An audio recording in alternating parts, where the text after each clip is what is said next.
شيء صاحب كانوا هذا أم بس هاك قيب سيد وهالكي أنشوا جوا فرنت لاين كي تقال كي لا تقال بحث هذا المكان تاجنا أم بس هاك قيب سيد سيران كتشوا قاي مال سيران اللي يلادو أو هدي لا يكاد جوا وده حياة سد حتى وطن صوماليا إيو كينيا إيو هدي لا يكاد جوا إثيوبيا هالكاسن تاجنا أم بس هاك قيب كده سيران كتشوا قاي يونيفورم كي عسكري نبضة يجبهني بلا ستة قدي كي بستة رصاص ما ستة صاحب كانوا هاد بس هاك غيب سيران كتشوا قاي حد كي يبلغ سونكا يسبر كجادي يسرب كإيقارن يسود جود كيكا أرط يعني وما يرسقوا دي قد بس الله يعني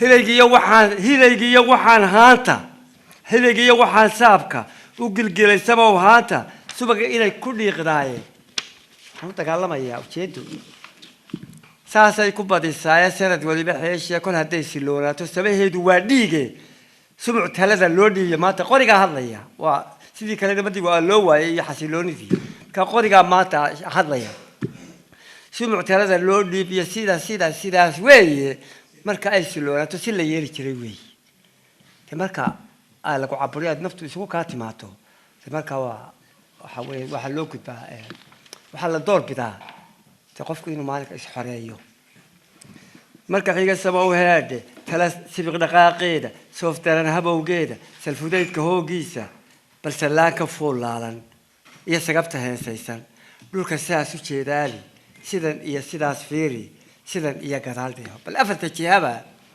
بهدايك وحكا دعية رقد الصولان لفاسو قبل السؤال علمي كان سببته قايك راتي فدتك ولينا نظامكي تلك قادسنا بل دقيسة سيلانك إيا سلوك يديس إيا سبق بيرقاتك بل وحا أقول إيا هوين برورانيا بل دقيسو وحد ركتو ساسا واحد مقاشدو ساسا محاد أوران الله السوتي أنت حقيقة وادح جوكتاي محاي كلتها إناد أوران الله سمالها في فرودي إذا قلت كثير مويدا كبرك أي سبوح قادو سكرانو لقي تاسع صاحب كي ويالي ورشيد شيخ عبد الله صورته دراي هذا وينتي أنكو القبسري وسأل رشيد صورته دراي هذا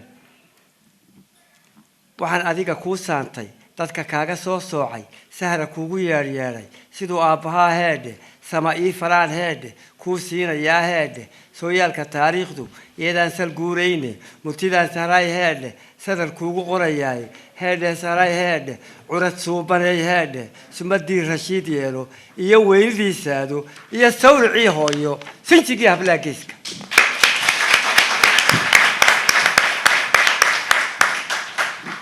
subaxdii indhaa kuulo tintu saqaftayay waayin iyo diibka loo saaro subka oo hayaabayso korka siigayay taaban ku ilaali saabunta dharku siifadii yeelan suyac iyo bargaashaysan ku ilaali saahoodka garashadu saaray heede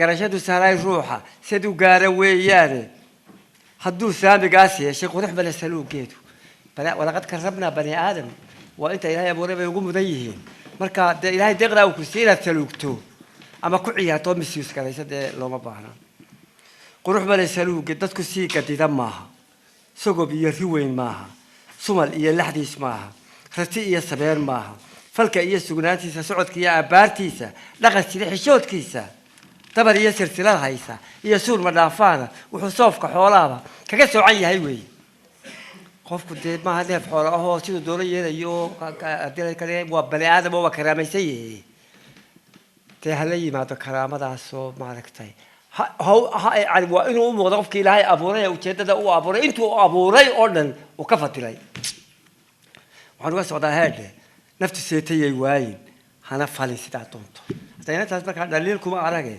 وأون وتي نكوي قف كيان وشيء كتير هذا الكلام سروي ديسة ورساف قف كيوايا هكتلي سربيب تيسة هنا جلين سرسور أوضن هنا اللومين سرقوين تيسة هنا اللقين سنقات تيسة هكو سحاب برير كيسة روتا سقور تهويين هسولدارين دو ديسة سسبا ودا جيسة سبابا عبارت هذا هنا بريسو آشيسة صرف كية المان تيسة صدق حريها الكيدوني صدق يعني كاقا هذا صدق بحيه راعي صدق بحيي راعين سلا هودك ديك اللوقدة كعنت أنا هسير سيرين هنا أوران وحسولينا وحمل كدعة هذا سلا هذا ستهيل بكده هذا سميد هذا دير الكاغا سلا شوك موقاغا سنقرور كجاء هذا ذهبي حرير سارن وما بهنا سان تادو هذا سيل سحر الماها لقلت أنا حصول الماء وحن وقصد هذا مركز سنود هايسو وحسوق مقوي هلا هلا من كتابي بوك ها هرداء سهراي كيفك مركز هوري سرير هذه سلي يا فراش تايدي سد حدا هداد ويدو لما سيحن كريوايو هذا سالتو قضح معها سوقاتو جوجل وي هذا بوحيك صورة قال مالك نيكو قال سهراي تيسا هدو سيد الغزقيت هذا كسر ولد قوي ويا سبق يا برور تونو سيدو تعليها بينا قف صلاتي هلكي لقى شقتك كي سكتو تجي تجي حتى يوضوه كي سوقعي تهيل يا برور يو حق ما لها صدق الله شيء وينو ده فوقوي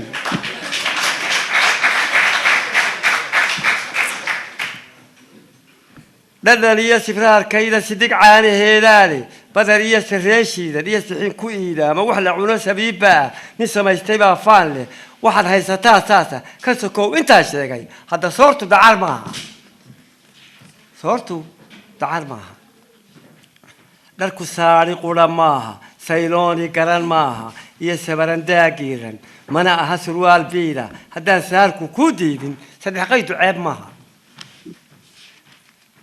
هذا سراي هذا سر ضرورا أو ما سوى كبيه مرا أبو سرمانتي هذا على بارك الله سياسة بقول ورا سياق إنسان سنديال تجرادي سنتصبح دور سجال لابا أديكو سيد تصبح دور سجال لابا يقول سناد لهن سبعيات حدية الله فلا أديكو سيد تاس هل يتمها أوصو عن كده سدي سفاء جود كرشية سريك شاكتي ستة بدك الله في يوضي مقف كان ستة شوكا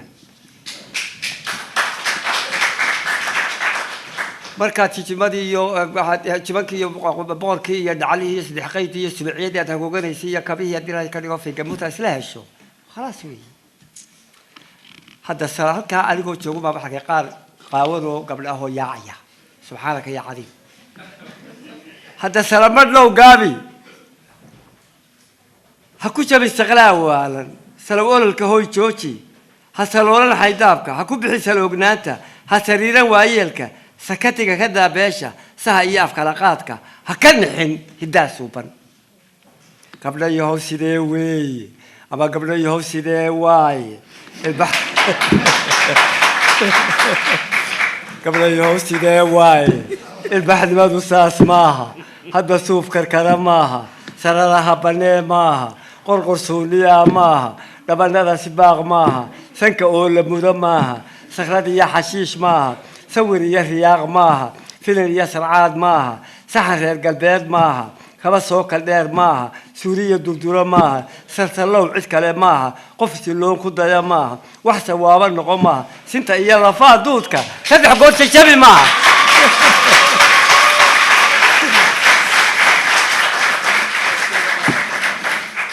سنتا إيا رفا دودك سدح قوت الشبي حتى ولح هذا بس سنتا يلا فادوتك سيدنا قرش تشبي معها لكن كاغا سير معها سومالي ديد معها سيدا دكتور يال معها دولك اوكو سيدي واين سبب ولا كرمها هل يلا وحسارينك يا ساعدا ريبن سبب يروبتي جوجتي كبرتي من ما سالونا كسلي رسول كينا سلك ديغا غريا سيحدا إلا أنا قال لك راعي وبدل يا شحيرة أيوه ترى كذا ولا كذا سنسفرا وكوي حتى كبح يا قبلها سنسفرا سدا فيدا ستفوت ثلاث شيء هو أنت وايس على السلام عليكم السلام عليكم السلام عليكم يا الله يستوى كمان أنت قاعد سنسفرا سدا فيدا ستفوت ثلاث شيء إذا سوبا في جساري هذا سوري كشيكية سيدا رياسي باسيرا إذا يدا سلو جوردن كمالي هيت سهراي ميلا سنبو إيا مراد علي إنت السبق لقاقد علي ساقنداقة تشيتالي إنت ماريكا سيكتالي وحبا أنسوغين بالي إنت شرفك سيدالي سورافتا مقام بالي حرق لما ستان بالي ساعة فاسن عيبالي بردي سبال حد كيداني هذا سهل هذا سؤال تؤيد معها إذا هي سنة معها هو هي ستات معها سد هي إداية معها سلو هي حكين معها لبس أخو قدو معها وحسيلة جايين ويا سهدي هي دارين ويا برشة ساسة هيد ويا سما هيدا مدن ويا صوت كيدا دقا ويا سعب كيدا كل ويا مرة بعد ساعة ويا سهنية الماء ويا لحال سوتشين ويا وحكو سافسن دير ويا صودا هي كجرو روح يعني وحن بتيلن وحي مرتية روحها كجرو ما ركتي مش كحدا لا مش كحدا انتظر لسيا وإريد واحد مدة مش كحدا قديسي هذا سراي هذا سرتهيلي بكده هذا هذا سراي هذا سرتا لولش حوق معها لقرية سورية معها ثم سيكتا دير معها سبق إيا هنقوري معها صعب إيا كلف معها سقراط إيا فالحمام معها هدب السيب أوثقو معها سلفو إيا كفان معها دمع إيا سندها معها ديرتيا سلدنا معها سرو إيا دلال معها سيدان إيا سيداس معها هذا سدادو لعق معها أنت وحنا نستخدم ودقالنا وأشحة إيو تقف لماذا إيو عتيرة كارديو مير كيا معك هذا سر هذا بلش سامي الله توصل شن سياد وحلو يلا ووقت تيجي محمد سياد بلال دقالنا بيجي شن سياد وحلو يلا بلش سامي الله توصل شن سياد وحلو سوري شن سياد وحلو يلا سامي فينا حكتان معها سور كاينة دكتان معها إنه ساسينا يدلال معها إنه سودلال معها سرلو إنه جلال معها سحر إنه درتان معها إنه كلا سفتان معها نري سوغا يلو هذا أنا كسوغا هذا ما حد يسوق هذا سراي هذا مركا هادو سعوديسو مركا هادو سعوديسو درت سنة تكوف ولا قرية سنقنا غيرتو عندنا صون كحلا ما بعرف كأننا ما في يورسو فريسو هذا وقت كرامجته بالعالم باتاي هذا صون كحلا ما مقدر ثلاثة سين ما بري يصير يدونتو سوق عد عيدا مغان ما سقط ده هبسوا عن قد عود سباق الدون كنا حتى بني آدم كي كرامسنات هاي واحترات القوي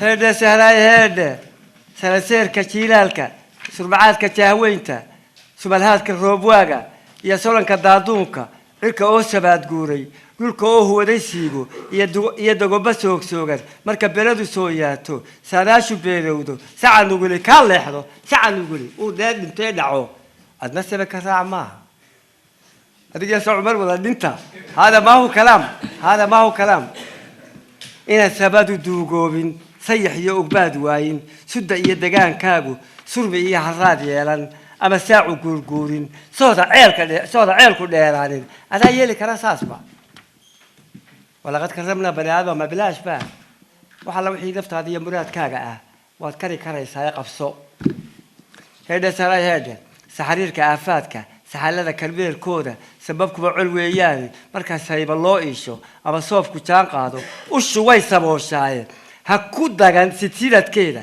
qalinka wax suureeya kugu siman halka doonto saaxiib kal furan weeye sunto fara ku hayntiisa wadiga sii deynin sidii iyo ku beer buufo iyo laanta saytuunka ku qoto sugnaa waarta iyo nabadda seeskeeda samo iyo ku doolheede dunida sinaanteeda ku daweesa waaceenka iyo si cadaacuunka ku burburi sarbaamoska xuduudaha la kala hootay ku burburi sarbaamoska iyo soo hodibaa meersan ku mideesa mutraaca midabada la socsoocay dadkan tobanka saamood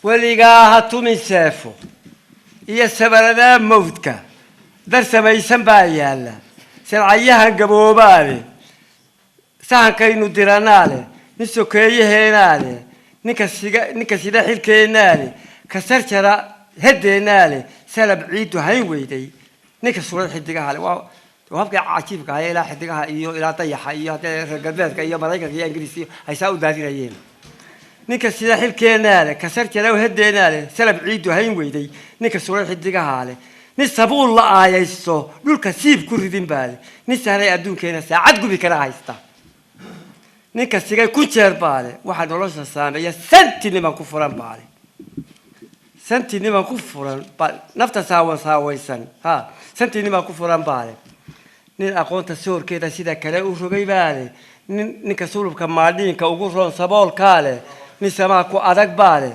sanadkaynu caynownay kaynu suus ka weynaale naftu waa sir xeel dheere niman naftu waa sir xeel dheere niman suubin karin baa leh nin uun nafta goyn yaqaana laakiin aan nafta isagu abuuri karin naftu waa sir xeel dheere niman suubin karin baa leh wadka qura sameeyaale markaasaan buu sheegayaa dee reer galbeedka waxaa dhacay sulaiya xanuunkeeda shalay iyo sadaadeeda iyo saawihii hooga dagaalkii labaad iyo kii koowaad dagaalkii labaad shalay iyo sadaadeeda iyo saawihii hooga naxdintii barbaa suuxsan salalkii barbaa waashay dad sawaaban baa buuxa dumar waayay saygooda hengashii sidaa muuqda ololkii barbaan seexan sarihii dumaa jiifa qabrigiisi maa jeexan waxa saaka joogow ah surad baa iguu taalla salabkii horaa tuuran qalabkii horaa meel walba yaalla samadiya dhulkaa buuxa baddu waa sakala miidhan qalab suruc leh baa laalan sanqaruu hubkacay weeye sabarkii dadkaa baahan saantii dadkaa qaawan weli talama saaloona waxa soo socdaa yaab leh warshad suufiyaa daaran waxay soo sidaageeri midhaheedu waa saymo belaa aan faseeraarka saxar loo barbaran weeye waxaan ahay qof caysaaban deldelaad u sulan jeebka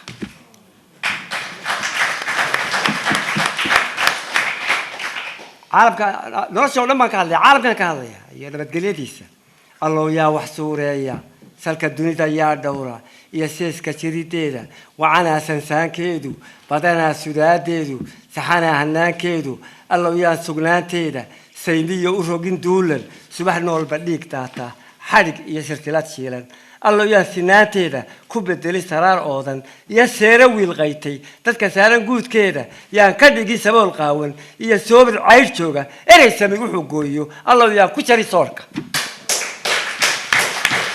erey sami wuxuu gooyo hadda waa erey wanaagsan oo keliya wuxuu gooyo ayuu isagu bir ku jaraya allow yaa ku jari soorka garashada ka dhigan seef garashada dee hub iyo dil iyo seef ka dhigan allow yaa su-aashaasi sida ay u tahay yeela heedhe saray heedhe waa iska dhadhowahay dhulka iyo wixii saaran sare iyo wixii laalan inta sudan intii seeman waxaa jira sidii yacaadba rabbi qura sax weedhiisa sida uu ku yidhi buuxi waxaa hadhay salka iyo baarka inta sool qarsoon joogta inta seel xidxidhan jiifta inta saydho waabayda maroodiga sidaa dheer leh wiil iyo sahboodkeeda inta laga subxaanaysto kolay tahay si libaax sayn leh marka aad sahlay meel fog uga soo dhabaalayso degdeg inay sujuudaada suxullada dhigtaan weeye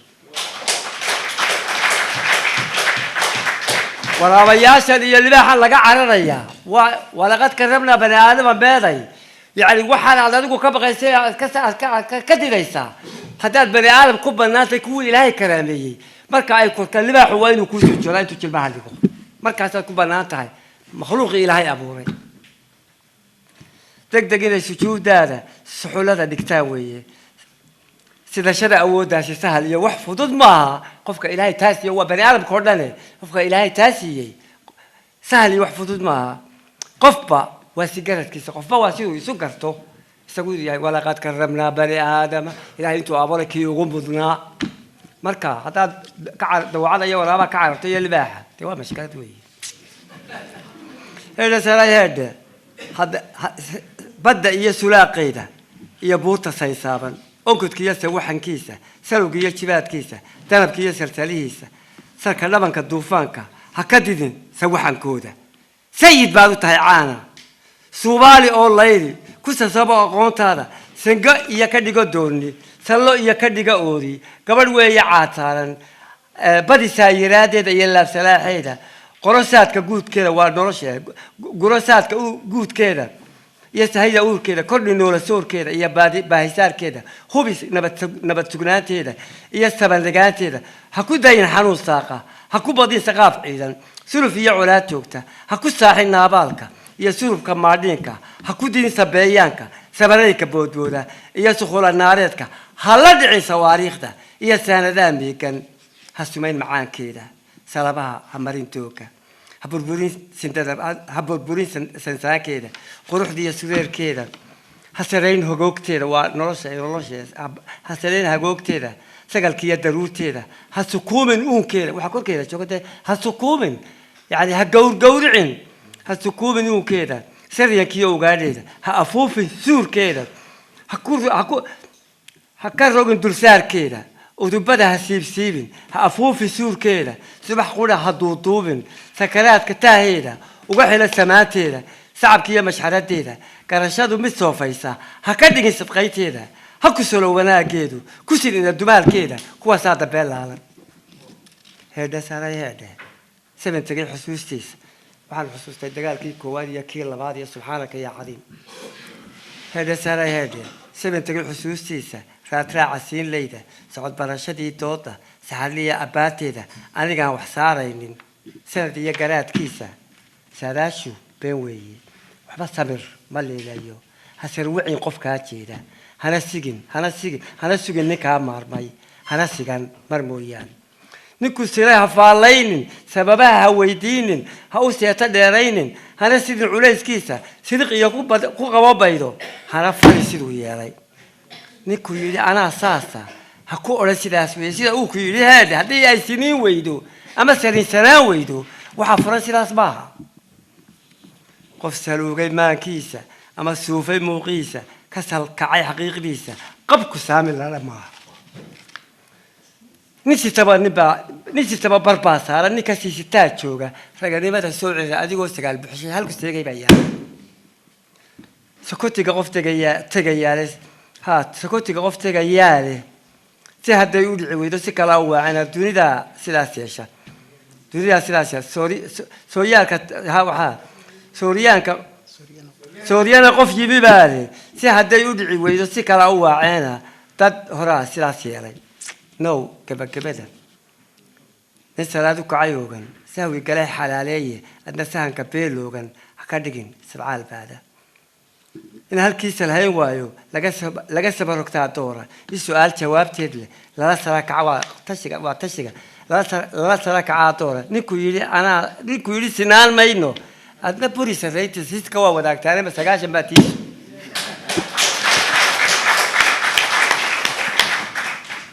سيل الكبا هرداك أنت سيل الكبا هرداك أنت هبص عن قرباس له هنسريد اللواي إنسراي اللو دايو سيدا آن ويريوي بلا سعادة شوكتا سبتي نبدا هو ريحي يا سبتي نبدا هو ريحي صباح على تعاد كده هكبقى وحسار كده قال بقول ومال المذو وعين كان وبلايا باس سبحانك يا عظيم والعادات لو بس صوب حضر يوم شغال دي بيها يستطيع سبحان تعاد كده هكبوا وحشار كده أديكوا بس بين ماتا بريسة سلقوا هذا نروش بقينا تصافتو قابل ساب كده وحنسورة قليل معها كراشية سريق ويسو ها فالك السمي هكون راعو ما نشيرو ست كاب باغضي البحر بدو الساسوية ستة نروش التاسوية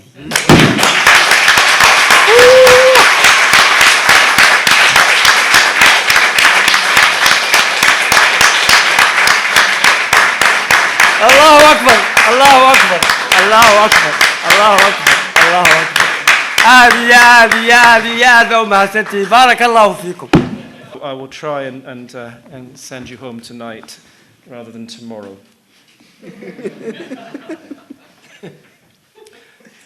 Certain Alosha, life's essence, and I begin at the start. Say you'll pay heed, my friend. Now I'm back from that journey. First things first, warm greetings, but second, Rashid, listen to me. Don't look perplexed that I rush in empty-handed, lacking a poem. Poetry delivers its wonders when we're seated and settled. Its full perfection follows walking and watchfulness. Such are its laws. So say you'll pay heed, my friend, to the part I played this morning on the battlefield at Sirsaran. See my weariness from the road and the dirt on my body, my uniform and bandolier and the weapon I shoulder. For the ghee to flow smoothly, dear friend, the churn requires its wadding well fitted, its lid to be tight. so too the poem yields. But each year has its own luck. And once things go this badly, we can only expect blood. When guns take charge, that's the way it is. That's the way it always is. Mark me, Rashid, and listen. Decisions made rashly, in haste, that take us in the wrong direction. Such lack of wisdom leads to destruction. Take a look from my mind's ladder and see the catastrophe unfold. Look this way and that, before us and behind. Survey the whole land. Try to ask the slaughtered bodies, drying corpses and scattered bones, the reason for their deaths. Listen to the screams that answer, the heart-piercing groans and the children's wails. If that's what you saw, if that's what you heard, Rashid, what would you do? If I could have composed in the summer, or beneath the star that brings in spring, or the month thereafter, I would have written differently. Now, pay heed, eldest daughter of my oldest, wisest friend. Hear me, Sarah, and pay heed. Here's why I've chosen you apart from all the others, and call to you, Sarah, calling as your father calls me to impart his advice. Listen, I'll give you mine. Hear me. History's happenings are constant in their contents, so listen to their wisdom, Sarah. I write it here in lines for you. Hear me, Sarah, and pay heed. Wise eldest daughter, listen. Match Rashid's mark. Take after your mother's brilliance, Sado's loftiness, that sign of the women of the Horn. So each morning, frame your eyes with caul. Ensure your hair shan't miss the comb. Set it in the finest style. Let no smutch fall on your body. Apply fine cream to it, to take care of it with soap. Your clothes should have neither bad smells, nor mustiness, nor careless spots. Infuse them with frankincense. Sapience is a gift, Sarah, given uniquely to people. And once its value is seen, there are no grounds to grumble. We are other than the running antelope, the billy goat and the nanny goat, the tupping ram and the ewe, other than the camel and the lamb. Our form and its perfections, our walk and its purpose, the courtesies that guide our behavior are protected by checks and restraints, by limits that should not be passed. That's what divides us from any beast that treads the earth. My emphasis here is life should not be without limits. We can't just do as we please. Always weigh your words well. Make things clear to the uncomprehending. Don't forget your similes and figures, nor get into confusion's cul-de-sacs, losing your argument's thread. Don't swallow its essence. Avoid hesitation. The clarity of your facts should not sit in the shade. Your argument must be plain, so take care of its coherence. Your approach must be reasoned, so limit your questions whenever making key points. If 3 words suffice, don't stretch things to 30. Leave boastfulness behind. Don't speak haughtily or wave your arms dismissively. Never utter an unbecoming speech. Hear me, Sarah, and pay heed. The skin that covers your flesh, your body's well-formed frame, your goodly constitution and the beauty of your countenance. Your lovely skin does not require covering in silk and gold. This doesn't mean never to place a necklace over your head. All I want to emphasize is, should you only possess pennies, everything they display in the market doesn't compare with the book. Hear me, Sarah, and pay heed. The well-made poem has no price. It's no jumble of words, not just drums and empty songs, nor shaking hips and showing off. It's not some itch or an insomnia. It isn't bought for tuppence. It is that which can't be bought at mart. That anxiety, those emotions. It mirrors the people's needs and bears their well-being worthily. It is the warning cry, the hand that wards off danger. It never picks one over another, but points out the correct path. It is the past's inheritor. It is always to the point. Select from it the essential flesh and marrow. Hear me, Sarah, and pay heed. Life's essence is not got by force. It is not aggression and persecution, nor setting deceitful traps. It is not gulping and gluttony and greedy licking of the fingers. It is not sottish or sinful deeds, shiftlessly shifting between things. It is not an empty arrogance, not overreaching nor baseless pride. It is not pretending to a title, not grand houses and glamour, neither this foolishness nor that folly. Benevolence is not a currency. Hear me, Sarah, and pay heed.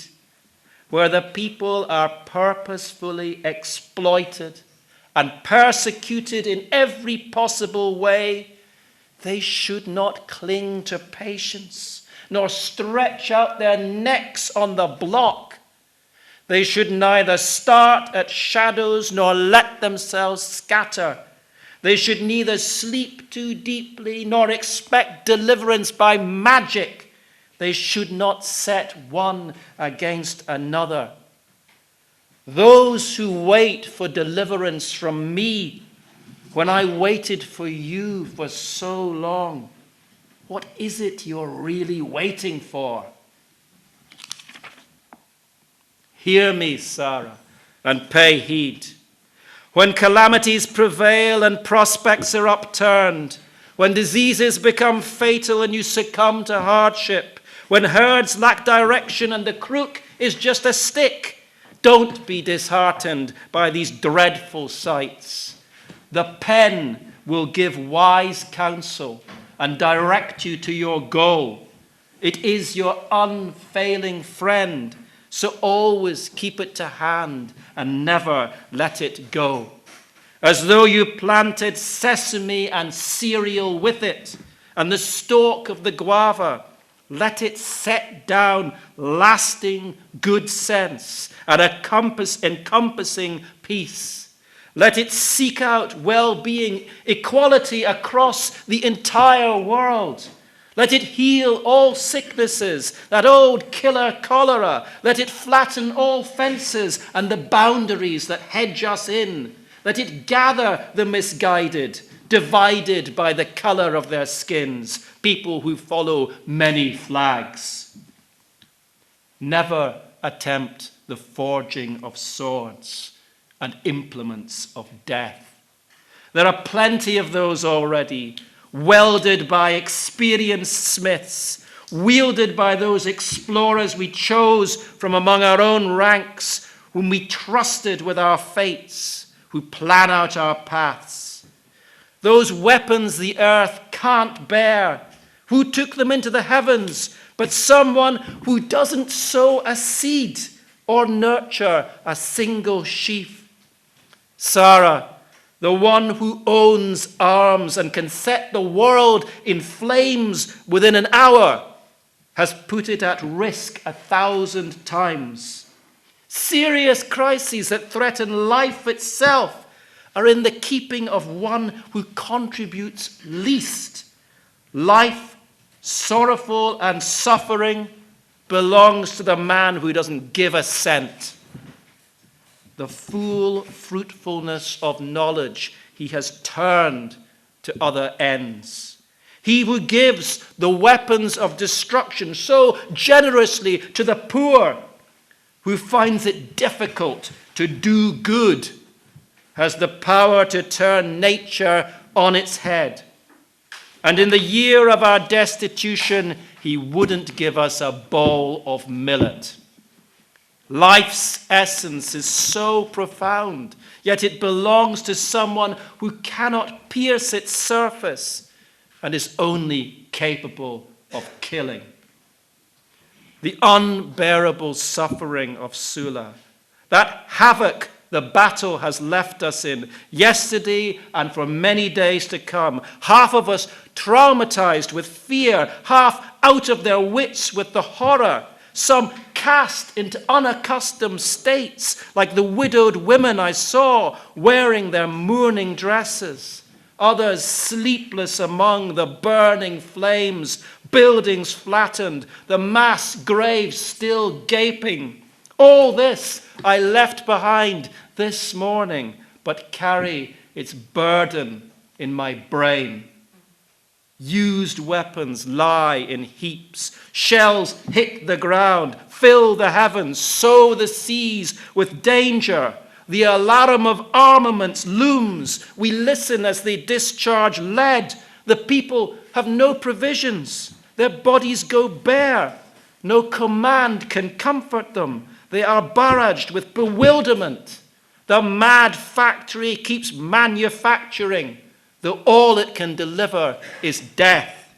It churns out devastation and tragedy, which in order to occur requires only the slightest excuse.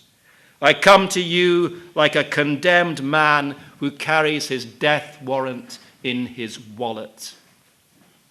Hear me, Sarah, and pay heed. The earth and all it carries, what's above and all that hangs there, those with and those without shapes, everything between clear and secret, only have being through God's word and come and go as he commands. All else between earth and sky, denizens of the dense woods, those which lie in winding valleys, all who spit venom, or the elephant with his supple trunk, the rhino and his surging charge, the lion with its shocking mane, those from which we seek God's shield. When such as you, Sarah, direct them with distant gestures, see how quickly they must bow, throwing themselves prone. This gift of dominance is not light or easy to bear. It depends on each person's perception. Hear me, Sarah, and pay heed. The sea and the rush of its surf, the towering contours of the mountains, the thunder's rumble and roar, that deafening loudness, the thunderbolt and its terror, the howling approach of the storm. Don't be scared of these. This world is made to obey you, so treat it kindly. Coax it with your awareness as though it were your horse. Make it your helpmate. This mist-shrouded world is a maiden, so treat her with tender patience. Let your touch be light and gentle as you collect the fruit she bears, the wealth beneath her surface. Let her yield increase and rescue her children from need. Ensure she is always at peace and remains in serenity. Let her suffer no harm. Don't tread this earth thoughtlessly. Free it from constant conflict. Never awaken the napalm, the cannon choked with shells. Don't summon the warship, the hum of the submarine, and all such discharges of death. Don't use missiles against her or the mad sophistication of arms. Don't poison her sweetness. Hear me, Sarah, and pay heed. When I remember time past, retrace the links of the scenery, our collaboration composed as novices at rhetoric, addressing our country as Sahala without assigning blame to her. Our consciousness was constrained by our time. Our expectations didn't come to pass, and such patience never pays off. Don't depend on those who turn their backs. Don't wait for someone with no need of you. Don't risk yourself after the first betrayal. If someone deceives you, don't waste more time. Don't ask him for his motives or make further excuses for him. He's a burden you can stop bearing. Be firm, keep him at arm's length, and never fall into making his mistakes. If someone brags he's such and such, don't just nod at nonsense. If what he says lacks substance, if his words are weightless and don't tally with the truth, you have the right to rebut him. If someone lacks contentment at how he looks or his abilities are perceived, if he doesn't know his limits, such hubris is hardly an asset. Anyone who claims perfection lacks it. There's always someone worthier. Manliness is not measured like this. If he fulfills 9 points, he'll still fail at the 10th. That man who prays at the proper hour, though his mind drifts, still thinks it's good. If society is suffering, don't suppose the trek not worth starting. If you sit somewhere unsafe, it's better to move than settle. And if you have a burning question, it's better to stand up and ask. Anyone who refuses to see you as equal, refute his superiority. You were born in the self-same way, or was he carried for 90 months instead?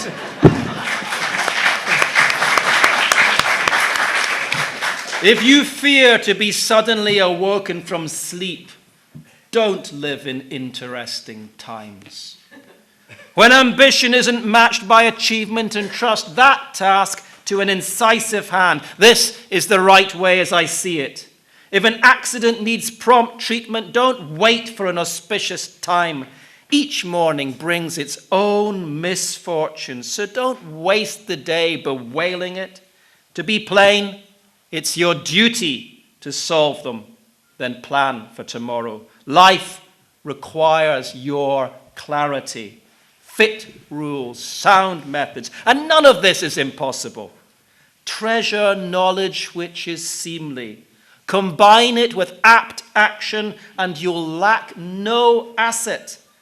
This is what it is to be civilized, and that alone is life's essence.